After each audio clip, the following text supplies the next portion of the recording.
Yeah, October 7th was awful. Absolutely. Obviously. Terrible attack.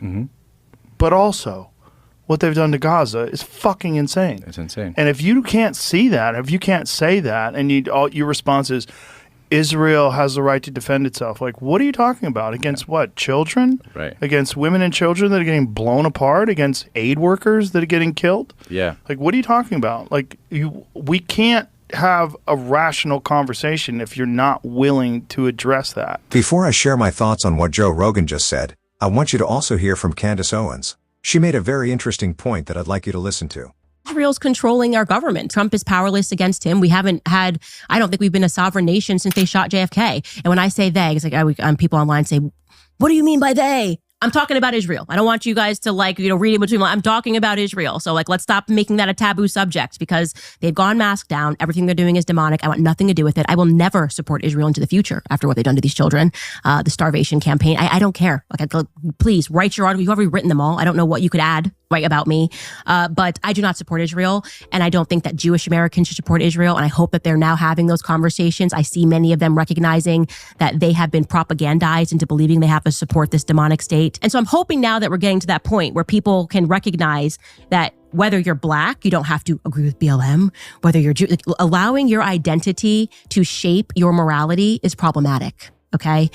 And Israel, in and of itself, is the demonic nation. I will never support Israel, right? So I went from working for PragerU to I will never support Israel. So that's how much the scales have fallen from my eyes about what they are involved in.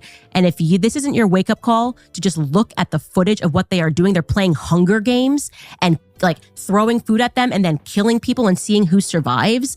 It's just at your fingertips. You have to take a look at what Israel is doing. What Joe Rogan and Candace Owens said is true. They're both looking at this situation honestly, and I respect that. But if I had to pick one point that really stood out to me, it's what Candace said, that if you allow your identity to determine your morality, then we are doomed. And she's right, because once you start excusing wrong just because the people doing it look like you, or share your religion, or your politics, then you've lost your compass. Wrong is wrong, no matter who does it. Think about the double standards we're seeing. When Russia invaded Ukraine, the whole world came out condemning it. Sanctions, speeches, headlines, everybody was saying it was evil. And it was. But now, Israel has done far worse to Gaza. The destruction, the starvation, the killing of children, and yet the response has been silence, or worse, excuses. If it was any other country, they would have been punished, isolated, and labeled war criminals. But because it's Israel, people turn a blind eye.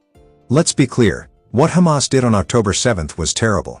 Innocent people died and that should never be brushed aside. But what's been happening since then in Gaza is not justice. It's not self-defense. It has gone way beyond that. Starving children, bombing hospitals, wiping out entire neighborhoods, that is cruelty. That is evil. And here's where Candace's point really hits home. Too many people stay quiet because of identity. Some feel they have to support Israel no matter what. Others feel they have to support Palestine no matter what. But morality doesn't work like that. You don't get to close your eyes when it's your side doing the killing. If it's wrong for Russia to bomb Ukraine, it's wrong for Israel to bomb Gaza. If it's wrong for Hamas to kill innocent civilians, it's wrong for Israel to do the same. The truth is, killing is killing. Innocent blood doesn't change its value depending on who spilled it. And the world needs to stop pretending otherwise. Because when we allow double standards to rule, we make space for more suffering. So my takeaway from both Joe and Candace is this: stop the double standards, stop letting identity decide your morality, and start calling things what they are. Evil is evil, no matter who does it, or who it's done to.